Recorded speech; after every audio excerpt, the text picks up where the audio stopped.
Énormément de choses changent le 1er janvier 2024 et ça tombe bien puisqu'aujourd'hui on va vous résumer efficacement ces 14 changements à connaître absolument. Salut, c'est Hugo, j'espère que vous allez bien. On est parti donc ensemble pour une nouvelle plongée dans l'actualité présentée aujourd'hui exclusivement par Blanche pour cette dernière de l'année 2023. Je reviens de mon côté avec le retour du format classique en quelque sorte après cette petite pause pendant les fêtes de fin d'année, directement la semaine prochaine. Merci Hugo et bonjour à tous. On commence avec le premier changement. On en a déjà parlé sur la chaîne ces derniers jours, mais il sera possible dès le 1er janvier de passer son permis et de conduire à l'âge de 17 ans en France contre 18 ans actuellement. Ça concerne uniquement les permis B, donc pour conduire une voiture ou une camionnette. Deuxième changement, ça concerne encore la voiture. Il n'y aura plus de retrait de points sur le permis pour les petits excès de vitesse, donc ceux qui sont inférieurs à 5 km/h. Ils seront uniquement sanctionnés par une amende pouvant aller de 68 à 135 €. En faisant ça, l'État veut en fait faire preuve d'une certaine indulgence pour les infractions qui relèveraient plus d'un manque d'attention que d'une volonté délibérée d'enfreindre la loi, surtout que ces petits excès de vitesse ont un impact minime sur la sécurité routière. Troisième changement, le prix des paquets de cigarettes va encore augmenter au 1er janvier 2024, entre 50 centimes et 1 € selon les paquets. Ces augmentations ont pour but de dissuader les Français de fumer. Pour vous donner un exemple, le paquet de Marlboro va coûter 12,50 € contre 11,50 € aujourd'hui. Il y aura de nouvelles hausses en 2025 puis en 2026. Le prix du paquet de cigarettes atteindra alors 13 € selon Aurélien Rousseau, l'ancien ministre de la Santé. Quatrième changement, le SMIC, donc le salaire minimum en France, va légèrement augmenter en janvier en réponse à l'inflation, donc la hausse générale des prix. En 2024, cette augmentation va être de 1,13%, ce qui correspond à une hausse d'environ 15 € sur le salaire net perçu. Le SMIC s'élèvera donc à 1766,92 € brut par mois pour un temps plein, soit 1398,69 € net par mois. Cinquième changement, conformément à la loi anti-gaspillage votée en 2020, les communes auront l'obligation, dès 2024, de mettre en place des solutions pour que les gens puissent trier leurs déchets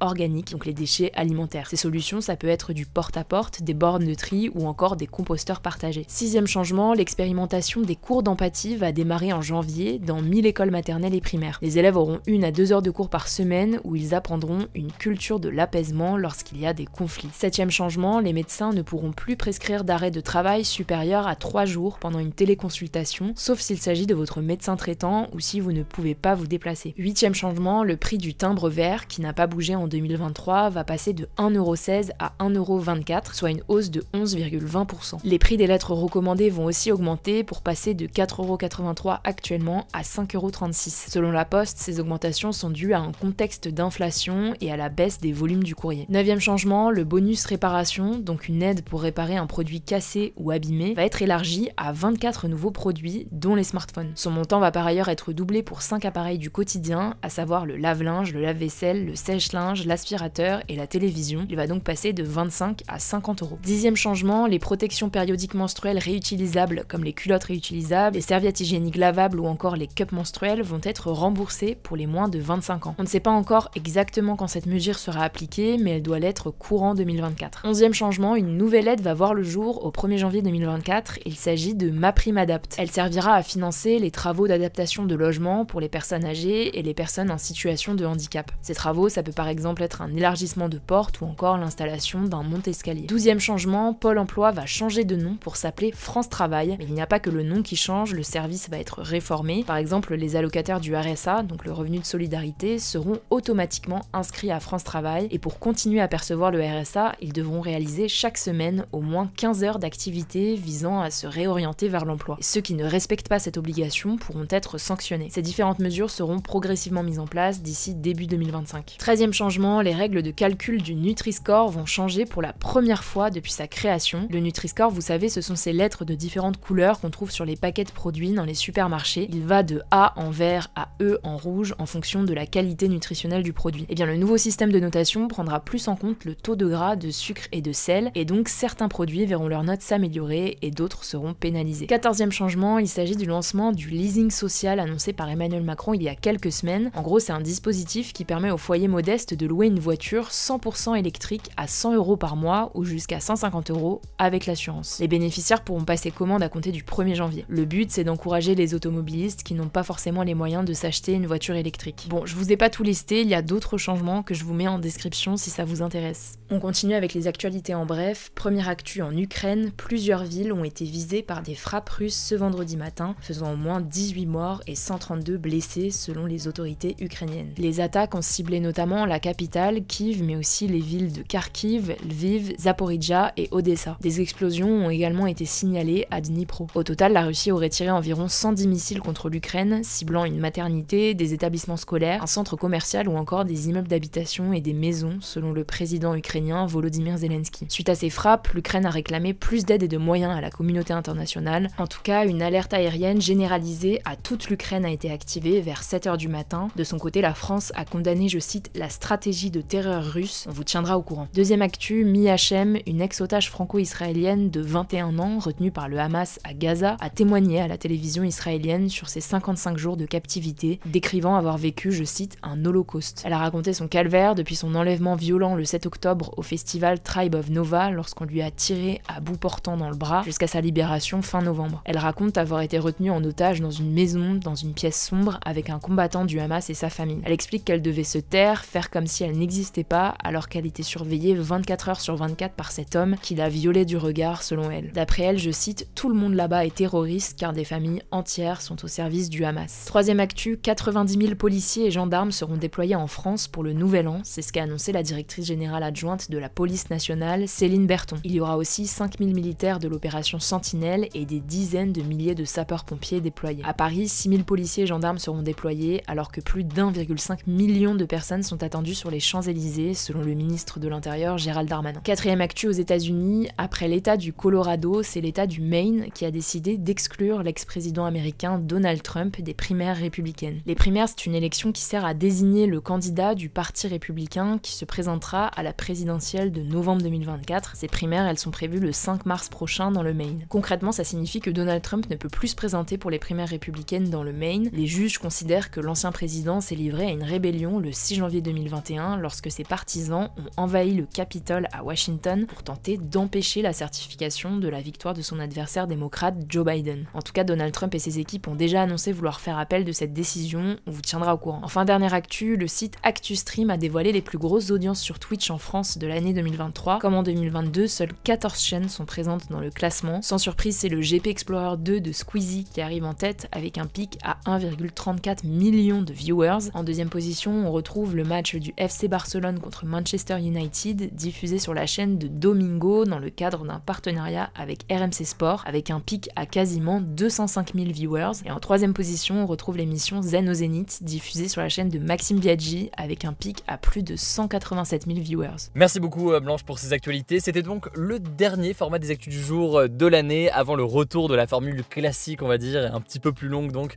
la semaine prochaine avec donc le retour aussi de mon côté. Merci en tout cas pour votre confiance cette année. Vous avez été de plus en plus nombreux à suivre ce format des actus du jour, mais aussi tous les autres formats qu'on a pu développer. Je pense à nos reportages, je pense à nos interviews, je pense à tous les formats qu'on a pu développer sur la dernière année. Merci du fond du cœur pour votre confiance. Pour plus d'actualités ce week-end, rendez-vous sur Instagram. Le nom du compte c'est Hugo Décrypte. Merci encore pour votre confiance et puis on se dit du coup à la semaine prochaine.